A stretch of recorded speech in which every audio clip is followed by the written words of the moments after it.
नमस्कार दोस्तों, कभी सोचकर देखा है कि इंग्लिश इतनी पॉपुलर भाषा क्यों है? क्यों आपसे एक्सपेक्ट किया जाता है कि अगर आपको अपने करियर में आगे बढ़ना है तो इंग्लिश तो आनी ही चाहिए। और ये सिर्फ इंडिया में ही नहीं है, दुनिया के ज्यादातर देशों में आपसे एक्सपेक्ट किया जाता है कि आपको अपनी मदर टंग के अलावा इंग्लिश तो बोलनी आनी ही चाहिए कम से कम। क्या ऐसी खास बात है इंग्लिश के बारे में? ये दुनिया की सबसे पावरफुल, सबसे ताकतवर भाषा बन गई। क्यों ये दुनिया की सबसे ग्लोबल लैंग्वेज है? और वैसे इंग्लिश से पहले कौन सी सबसे ताकतवर भाषा हुआ करती थी दुनिया में? आज के इस एजुकेशनल वीडियो में आगे जानने की कोशिश करते हैं। Like most languages, English has evolved through generations of speakers.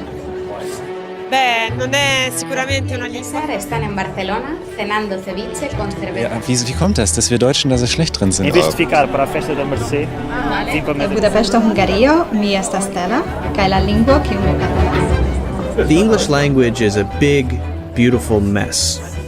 Few languages are as diverse and unexpected in their history. Let's begin. इतिहास में जाएं तो इसका जवाब शुरू होता है ब्रिटिश एम्पायर से, दुनिया का largest empire. For 200 years, Britain was the most powerful nation in the world. From Canada to India, from Australia to Nigeria, from the Caribbean to South Africa, the British Empire once ruled over a third of the people on Earth. 1922 वो year था जब ये empire अपनी peak पर था, यानी सबसे ज्यादा कब्जा कर रखा था इसने दुनिया पर। इस मैप को देखो, पूरी धरती पर जितनी भी जमीन थी उसका 25% एरिया ब्रिटिश एम्पायर के कब्जे में था इस समय में। आप एक कॉर्नर से शुरू करोगे इसे देखना, New Zealand, Australia, Malaysia, Singapore, Bangladesh, India, Pakistan, UAE, Africa में ढेर सारी कंट्रीज, फिर यूके आता है और फिर कनाडा तक, ये सब ब्रिटिश एम्पायर के कंट्रोल में था। एक कहावत होती थी, the sun never sets in the British Empire. और आप देख सकते हैं ये चीज सच क्यों थी। जब तक ऑस्ट्रेलिया में सनसेट होता था, इंडिया में ऑलरेडी सुबह हो चुकी होती थी, और जब तक इंडिया में सनसेट होता था, कनाडा में ऑलरेडी सुबह हो चुकी होती थी। तो इन टोटल 450 मिलियन लोगों की पॉपुलेशन थी इस ब्रिटिश एम्पायर के अंदर। इतने देशों पर कॉलोनाइज कर रखा था ब्रिटिश एम्पायर ने, और जो कॉलोनी में रहने वाले लोग थे, अगर उन्हें अपना अच्छा करियर बनाना था, अच्छी नौकरी चाहिए थी, तो उन्हें इंग्लिश लैंग्वेज सीखनी जरूरी थी। इसलिए इन सारे कॉलोनाइज देशों में इंग्लिश को लैंग्वेज ऑफ द एलीट माना जाता था। अगर आप पढ़े लिखे हो, आप अच्छी नौकरी करते हो, तो आपको इंग्लिश तो आती ही होगी। लेकिन तब क्या हुआ जब ब्रिटिश एम्पायर की पकड़ टूटने लगी? 1950s तक आते आते ज्यादातर कॉलोनीज को अपनी आजादी मिल चुकी थी, या फिर एक भारी इंडिपेंडेंस मूवमेंट की शुरुआत हो चुकी थी। ब्रिटिश को ये देश छोड़कर जाने पड़े और देशों को आजादी देनी पड़ी। इनमें से एक देश इंडिया भी था। आजादी मिलने के बाद भी ज्यादातर इन कॉलोनीज में इंग्लिश एक ऑफिशियल या नेशनल लैंग्वेज के तौर पर बनी रही। ऐसा क्यों हुआ? अलग अलग कंट्रीज में इसके अलग अलग रीजंस थे। अपने इंडिया का ही एग्जांपल लेते हैं। जब इंडिया का कॉन्स्टिट्यूशन लिखा जा रहा था तो कॉन्स्टिट्यूएंट असेंबली ने इस चीज पर काफी चर्चा करी थी, क्या इंग्लिश को एक ऑफिशियल लैंग्वेज के तौर पर इंडिया में इस्तेमाल किया जाना चाहिए, या फिर सिर्फ हिंदी को ही यूज किया जाना चाहिए और हिंदी को एक नेशनल लैंग्वेज बना देना चाहिए। काफी लोग इसके फेवर में थे कि हिंदुस्तानी को नेशनल लैंग्वेज बनना चाहिए देश की, जो हिंदी और उर्दू की मिक्स लैंग्वेज है। लेकिन कई लोगों का मानना था कि इंग्लिश को ऑफिशियल लैंग्वेज कंटिन्यू रखना चाहिए। इनमें से एक इंसान थे डॉक्टर BR अम्बेडकर, जिनका मानना था कि दलित कम्युनिटी को सबसे अच्छे तरीके से रिप्रेजेंट करने के लिए इंग्लिश लैंग्वेज यहां पर बेस्ट ऑप्शन रहेगी।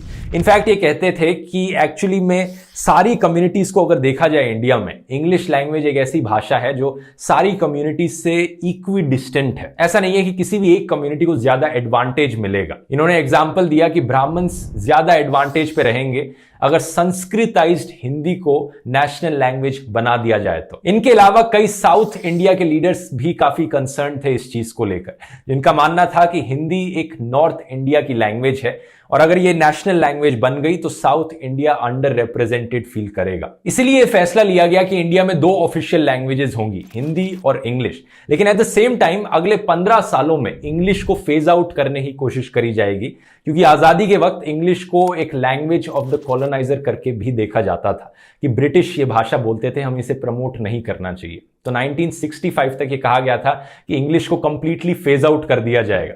हालांकि पार्लियामेंट को ऑप्शन दिया गया था कि पार्लियामेंट कंटिन्यू रख सकता है इंग्लिश को यूज करना। 1967 में एक अंग्रेजी हटाओ मूवमेंट भी लॉन्च करी गई थी एक सोशलिस्ट लीडर के द्वारा कि इंग्लिश को कंप्लीटली फेज आउट कर दिया जाए, लेकिन ऐसा नहीं किया गया क्योंकि बहुत रेजिस्टेंस फेस करनी पड़ी इस मूवमेंट को साउथ इंडियन लीडर्स से। और ऑब्वियसली उनकी डिमांड भी सही थी। वो कह रहे थे कि हिंदी को ही क्यों चुना जाए, तमिल को क्यों नहीं चुन लेते। और यही रीजन की वजह से आज के दिन तक इंग्लिश एक ऑफिशियल लैंग्वेज है। अब अमेरिका की भी कहानी काफी मिलती जुलती सी ही है। यूनाइटेड स्टेट्स ऑफ अमेरिका पर कई कंट्रीज ने कॉलोनाइज किया था, ब्रिटेन, फ्रांस, स्पेन, नेदरलैंड्स, लेकिन एक मेजर हिस्सा ब्रिटेन के पास था। तो जब यूएसए को आजादी मिली ब्रिटिशर्स से, इन्होंने रियलाइज किया कि एक नेशनल आइडेंटिटी होनी बहुत जरूरी है और यहां पर लैंग्वेज एक बहुत इंपॉर्टेंट रोल प्ले करती है।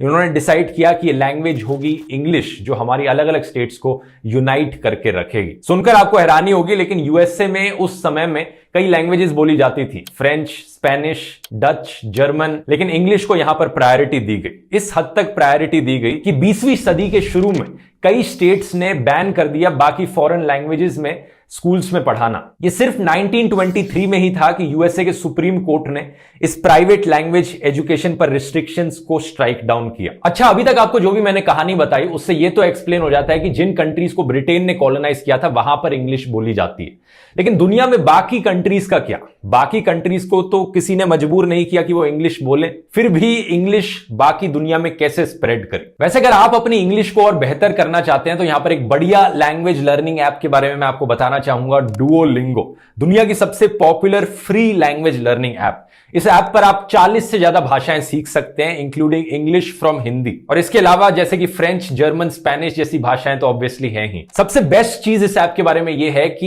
यह ऐप एक गेम की तरह लगती है। ऐसा लगता नहीं कि आप पढ़ाई कर रहे हो, ऐसा लगता है कि आप गेम खेलने लग रहे हो। Speaking, listening, reading, language learning के तीनों एस्पेक्ट्स पर यह ऐप फोकस करती है और यह हैबिट आपकी बनवाना चाहती है। आप हर दिन इस ऐप पर 10 मिनट लगाओ, आप कुछ महीनों के अंदर पूरी अच्छे से सीख जाओगे एक भाषा। मैंने खुद जर्मन भाषा जो थी वो इसी ऐप के थ्रू सीखी थी। तो जरूर जाकर चेकआउट करिए, इस ऐप का लिंक नीचे डिस्क्रिप्शन में मिल जाएगा और जैसा मैंने बताया completely free to use app है। यहां मैं धन्यवाद करना चाहूंगा डुओलिंगो का इस वीडियो को स्पॉन्सर करने के लिए भी। अब टॉपिक पर वापस आते हैं, फिर भी इंग्लिश बाकी दुनिया में कैसे स्प्रेड करें? इसका जवाब छुपा है दोस्तों पिछले 50-70 सालों में। वर्ल्ड वॉर 2 जो हुई थी उसमें एलाइज कंट्रीज ने एक्सिस कंट्रीज को हराया। एलाइज यानी ब्रिटेन, अमेरिका और फ्रांस जैसी कंट्रीज ने जर्मनी, जापान और इटली जैसी कंट्रीज को हराया। तो पहला तो पॉइंट यही है कि जो कंट्रीज ऐसी बड़ी वॉर को जीतती हैं उनका कल्चर डोमिनेट करता है दुनिया पर। तो ब्रिटेन और यूएसए में इंग्लिश बोली जाती थी, उन्होंने डोमिनेट किया दुनिया पर।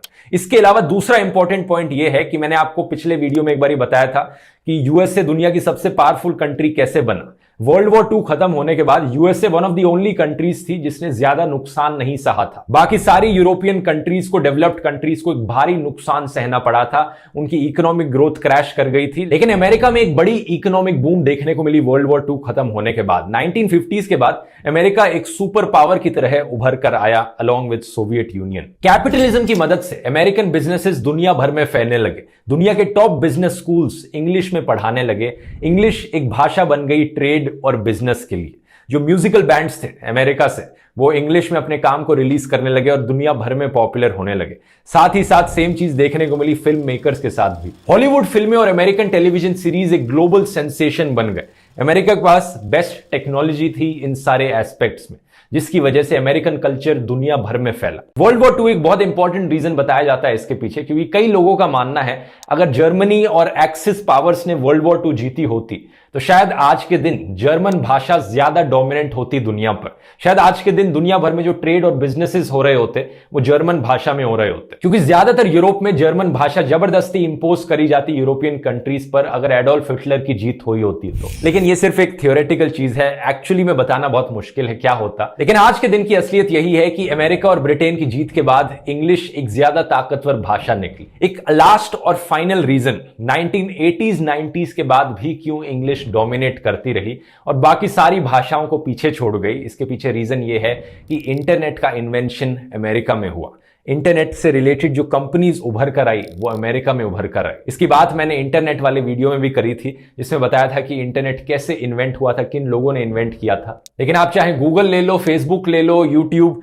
ले लो, एप्पल ले लो, ये सारी टॉप टेक्नोलॉजी कंपनीज जो इंटरनेट के सहारे उभर कर आई हैं ये अमेरिका में ही आई हैं। और इसकी वजह से आज के दिन 63% सारी वेबसाइट्स जो इंटरनेट पे एग्जिस्ट करती हैं उनका जो कंटेंट होता है वो इंग्लिश भाषा में होता है। और ऑब्वियसली इसके साथ साथ जो कंप्यूटर्स का इन्वेंशन किया गया था, जो कीबोर्ड्स का इन्वेंशन किया गया था, कीबोर्ड्स और टाइपराइटर को भी पहले एक अमेरिकन ने ही इन्वेंट किया था, तो ऑब्वियसली वो अपनी भाषा में ही करेगा, इंग्लिश में ही करेगा। इसलिए जो शुरुआत में कंप्यूटर्स बने उन पर इंग्लिश में ही कीबोर्ड्स आए और तभी ये सारी वेबसाइट्स फिर इंग्लिश में बनी। ये स्मार्टफोन्स आने के बाद ही था कि बाकी भाषाओं में वेबसाइट्स और कॉमन होने लगी और स्मार्टफोन्स के टच स्क्रीन्स के द्वारा और लैंग्वेजेस में कीबोर्ड्स आने लगे। स्मार्टफोन्स के आने से पहले बाकी अलग अलग भाषाओं के कीबोर्ड्स काफी रेयर होते थे। तो इन्हीं सब कारणों की वजह से दोस्तों आज 2021 में इंग्लिश दुनिया की सबसे ताकतवर, सबसे इंपॉर्टेंट और सबसे ग्लोबल भाषा बन चुकी है। लेकिन क्या इंग्लिश दुनिया की सबसे पहली ग्लोबल भाषा है? मैंने आपको जो भी सारी कहानियां बताई ये ब्रिटिश एम्पायर के बाद शुरू होती हैं।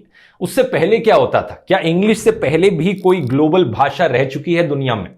इसका जवाब है हाँ दोस्तों। दो इंडो यूरोपियन लैंग्वेजेस थी जो पुराने जमाने में काफी डोमिनेंट रही थी अपने टाइम के लिए, और ये दो भाषाएं थी ग्रीक और लैटिन। यूनिवर्सिटी ऑफ शिकागो के एक लिंग्विस्टिक प्रोफेसर का कहना है कि लैटिन एक्चुअली में दुनिया की पहली रिकॉर्डेड ग्लोबल भाषा है और ये इंग्लिश से ज्यादा समय के लिए ग्लोबल भाषा रह चुकी है।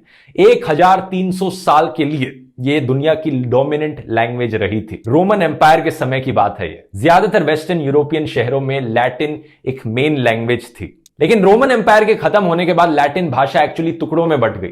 अलग अलग रीजन्स में इसकी अलग अलग तरीके से डेवलपमेंट होने लगी, जिसकी मदद से आज के दिन की कई भाषाएं निकली हैं। अब हैरान हो जाओगे जानकर कि स्पेनिश, पोर्चुगीज, फ्रेंच और इटालियन, ये चार काफी इंपॉर्टेंट और बहुत ज्यादा बोले जाने वाली भाषाएं ये सारी लैटिन से ही निकल कर आई हैं। दूसरी तरफ अगर एशिया की बात करें तो एशिया में अरेबिक, चाइनीज और पर्शियन यानी फारसी डोमिनेटिंग लैंग्वेजेस रही थी। 15th सेंचुरी के अराउंड की बात कर रहा हूं। आप जानते ही होंगे मुगल एम्पायर्स जैसे कि अकबर फारसी में बात करा करते थे। और क्या आप जानते हैं कि लेट 1800s के अराउंड कुछ लोगों ने सोचा कि आज के दिन जितनी भी भाषाएं दुनिया में एग्जिस्ट करती हैं वो कहीं ना कहीं इम्परफेक्ट भाषाएं हैं। तो एक ऐसी भाषा हम बनाते हैं जिसकी मदद से दुनिया में सारे लोग एक दूसरे से कम्युनिकेट कर पाएं, जो किसी एक देश की भाषा ना हो, जो किसी एक रीजन की भाषा ना हो, बल्कि दुनिया की एक ग्लोबल भाषा हो। ऐसे जन्म हुआ दोस्तों एस्पेरांटो भाषा का। एक ऐसी भाषा है जो बनाई गई थी एक पोलिश इंसान के द्वारा 1887 में। और ऑब्वियसली आप गेस कर ही सकते हो कि यह भाषा इतनी सक्सेसफुल नहीं रही। आज के दिन फिर भी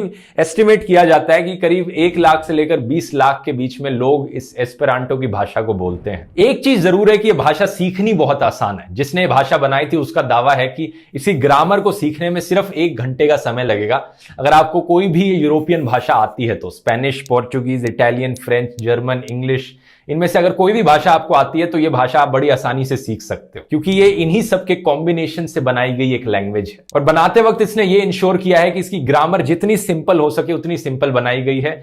जो चीजें जैसी लिखी जाती हैं वैसी ही प्रोनाउंस करी जाती हैं और प्रीफिक्सेस और सफिक्सेस का इस्तेमाल करके नए वर्ड्स बनाने बहुत आसान है। तो जो वोकैबुलरी है इसमें वो इतनी बड़ी नहीं है। आप बड़ी आसानी से नए शब्द सीख सकते हो इस भाषा के। वैसे फन फैक्ट, ये वाली भाषा भी आप डुओलिंगो पर सीख सकते हो फॉर फ्री। तो अगर आप क्यूरियस हो कि ये भाषा एक्चुअली में है कैसी, आप जाकर चेकआउट कर सकते हो। इसमें 28 अल्फाबेट्स हैं और अगर आप इसे इंग्लिश से कंपेयर करोगे तो इसमें Q, W, X, Y जैसे अल्फाबेट्स हैं ही नहीं। उन्हें लगा कि ये थोड़े यूजलेस से अल्फाबेट्स हैं जिनका ज्यादा इस्तेमाल नहीं किया जाता है, तो इन्हें हटा दिया और इनकी जगह कुछ और ऑल्टरनेटिव अल्फाबेट्स इसमें एग्जिस्ट करते हैं, जो ऐसी साउंड्स जो इंग्लिश में नॉर्मली सिग्निफाई नहीं करी जाती किसी एक स्पेशल अल्फाबेट के साथ। उम्मीद करता हूं वीडियो हमेशा की तरह इन्फॉर्मेटिव लगा होगा और अगर ऐसे ही और टॉपिक्स पर आप वीडियो देखना चाहते हैं तो नीचे कॉमेंट्स में लिखकर बता सकते हैं, टॉपिक सजेस्ट कर सकते हैं। मिलते हैं फिर अगले वीडियो में। बहुत बहुत धन्यवाद।